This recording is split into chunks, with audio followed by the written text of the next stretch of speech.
निकलने तक आई थी हमारी साहित्य अकादमी हरियाणा की तरफ से, गवर्नमेंट की तरफ से।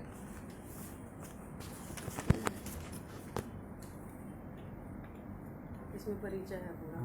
2013 में आई थी ना? हाँ, फिर 16 में आई थी सहज जोग। हाँ, सहज जोग। हाँ, और अभी ये वीर अमृत 2022। 2022। हाँ।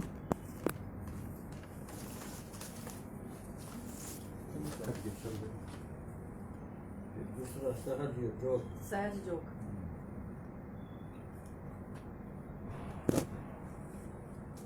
સવારે ચા સાંજે અકીલા મિત્રો આજે આપણી સાથે રંગરેજ રિટ્રીટ્સનું જેમણે સર્જન કર્યું છે અને અનેક ઓશોના કાર્યક્રમો દેશભરમાં આપી રહ્યા છે માધવીમાં આપણી સાથે છે તેમનું અત્યારે તેઓ રતલામ ખાતે પ્રિન્સિપાલની ફરજ બજાવી રહ્યા છે અને ઓશોની અંદર ઓતપ્રોત જેને કહી એવા ઓતપ્રોત થઈ ગયા છે એમણે છેલ્લા 7 વર્ષના કાવ્ય સર્જન એમના વિરહ અમૃત પાયો અમૃત અને વિરહ અને અમૃત આ બેની જે વાતો છે એના પ્રશ્નો આપણે થોડા પૂછશું અને આ સવાલ જવાબ આપણે એક ઇન્ટરવ્યુ કરીશું માધવીમાએ હા પાડી છે કે ખુલ્લા મનથી આપણને બધા જવાબ આવશે 2017માં રંગરેજ રિટ્રીટ્સ પછી 2012માં લાઈફ પાવર ફાઉન્ડેશનનો એમણે સ્થાપના કરી ચંદીગઢમાં રાષ્ટ્રીય શિક્ષા નીતિ 2019ના પેનલ સદસ્ય રહ્યા અને સંખ્યાબંધ સ્કૂલોમાં પ્રધાનાચાર્ય પદ ઉપર તેમણે સેવાએ આપી છે અને તેમનો 2013માં સૂરજ નિકલને તક એક કાવ્ય સંગ્રહ બહાર પડ્યો હતો 2016માં સહજ જોગ કાર્ય સંગ્રહ અનેક અખબારોમાં એમના લેખો પ્રસિદ્ધ થયા છે અકીલા પ્રત્યે એમને ખૂબ જ લાગણી અને ભાવ છે જ્યારે પણ રાજકોટ આવે ત્યારે અચૂક એક પરિવાર ઘર માનીને અહીંયા આપણે ત્યાં આવે છે આપણે માધવીમા સાથે વાતચીત શરૂ કરીએ અને માધવીમાને કહીએ કે થોડું જોરથી બોલજો કારણ કે આજે માઇક આપણી પાસે નથી નજીક લઈ લઈએ એકદમ નજીક લઈ લે અહીંયા સુધી લઈ લે થેન્ક યુ પાંડે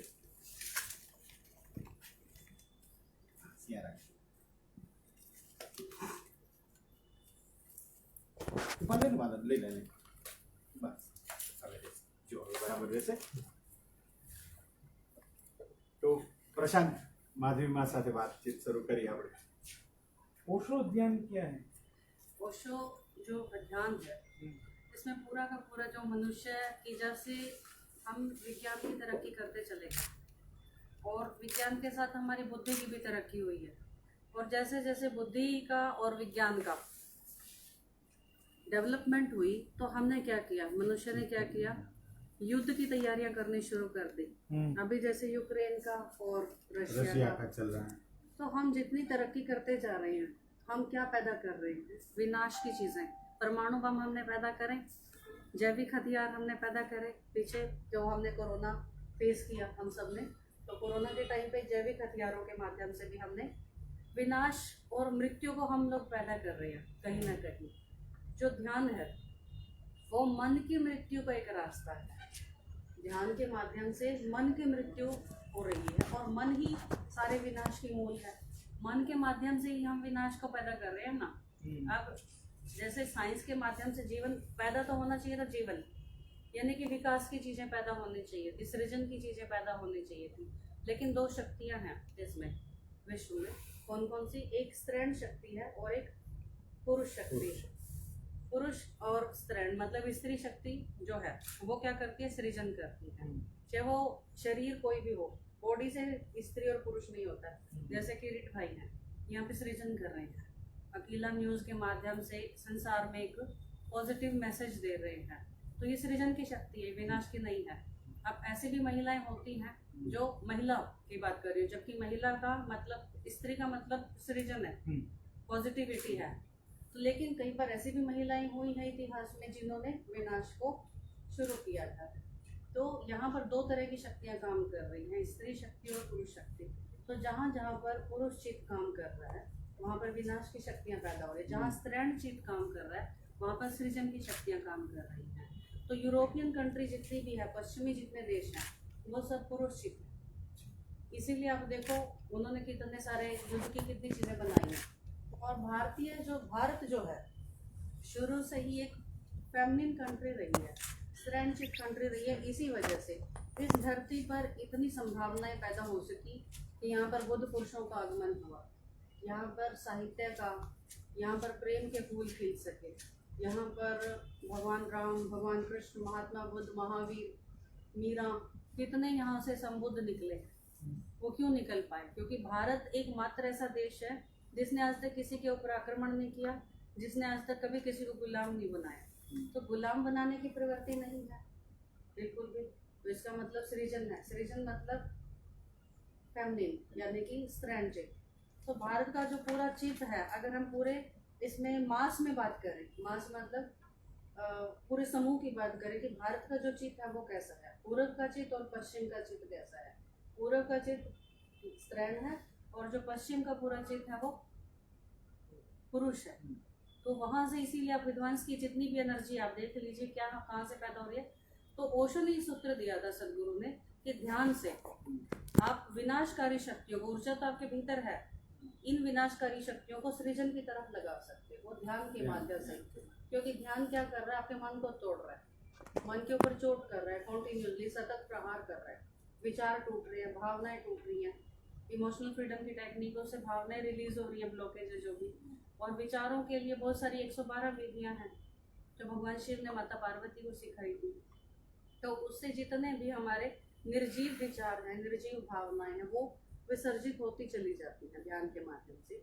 और जैसे कि स्वामी सत्य प्रकाश 40 साल से लगातार ध्यान के क्षेत्र में यहाँ पे लगातार वर्ल्ड रिकॉर्ड है ये कि इनके ध्यान मंदिर में यहाँ पर कभी भी एक दिन भी ऐसा नहीं गया जब डायनामिक मेडिटेशन और व्हाइट रोब ना हुआ हो। 40 વર્ષથી ડાયનામિક અને વ્હાઇટ રોબ રોજ થાય છે, Daily એક हो પણ रहा है। દિવસ સ્વીકારી ऐसा वर्ल्ड रिकॉर्ड कहीं भी नहीं है जैसा इनका है स्वामी जी का। तो इस तरह का संकल्प कब पैदा होता है? ध्यान के माध्यम से संकल्प पैदा होता है, व्यक्ति के अंदर आत्मवान बनता है व्यक्ति और संकल्पवान। ओशो कहते हैं कि जब व्यक्ति आत्मवान होता है तो संकल्पवान होता है, और जब संकल्पवान होता है तो आत्मवान होता है। तो ये ध्यान के माध्यम से ही हम जीवन में एक ऐसी जीवनी शक्ति को पैदा कर सकते हैं जो इस सृष्टि को चलाने के लिए बहुत जरूरी है। हालांकि दोनों शक्तियों का होना जरूरी है, उसकी नेगेटिव शक्ति भी चाहिए उसको बैलेंस करने के लिए। जैसे त्रिगुण, कृष्ण कह रहे हैं कि त्रिगुणा शक्ति है। त्रिगुणा शक्ति कौन कौन सी है? तमस की ऊर्जा है, रजस की ऊर्जा है और सत्व की ऊर्जा है। तो तीनों ऊर्जाओं का होना जरूरी है। क्यों? क्योंकि अगर रजस की ऊर्जा नहीं होगी तो अभी जैसे मैं कैंप कर रही हूँ, शिविर कर रही हूँ, ये रजस की ऊर्जा से हो रही है। लेकिन जब मैं ध्यान में बैठी हूँ मैं खुद, तो वो सत्व की ऊर्जा है। और जब मैं सो रही हूँ, नींद ले रही हूँ, तो वो तमस की ऊर्जा है। इसीलिए अगर हम सोएंगे नहीं तो रजस को कैसे जागृत करेंगे? अगर तमस नहीं होगा तो रजस नहीं होगा, और रजस नहीं होगा तो सत्व नहीं होगा। और तीनों में जब तीनों बिंदु हमारे बैलेंस हो जाते हैं तब अज्ञात में परमात्मा की तरफ छलांग लगती है। तो ये तीनों बिंदुओं को, हमें त्रिभुज को, त्रिकोण को जीना बहुत जरूरी है। इसीलिए ओशो ने जो सूत्र दिया वो जोरबादी बुद्धा का दिया। जोरबादी बुद्धा मतलब हमारा सन्यासी निठल्ला नहीं होगा, कामचोर नहीं होगा, भगोड़ा नहीं होगा, भागेगा नहीं, हिमालय पर जाकर के छुपेगा नहीं। यानी कि वो समाज में रहेगा, दुनिया में रहेगा, अपना कमाएगा, खाएगा, औरों को भी काम देगा, रोजगार देगा। जैसे मैं प्रिंसिपल हूँ, स्कूल में काम करती हूँ, मैं बच्चों को वहाँ पे ध्यान सिखाती हूँ, एजुकेशन देती हूँ, राष्ट्रीय शिक्षा नीति की सदस्य हूँ, अभी जो नई शिक्षा नीति आई है। तो हम अपने काम से नहीं भाग रहे हैं। पहली बात, जो पहले एक परंपरा थी संतों की कि, या पुरानी परंपरा, जैसे कि मान लो कोई घर से एस्केपिज्म करना चाह रहा है, भागना चाह रहा है जिम्मेदारियों से, तो कहते थे कि हम बाबा बन गए।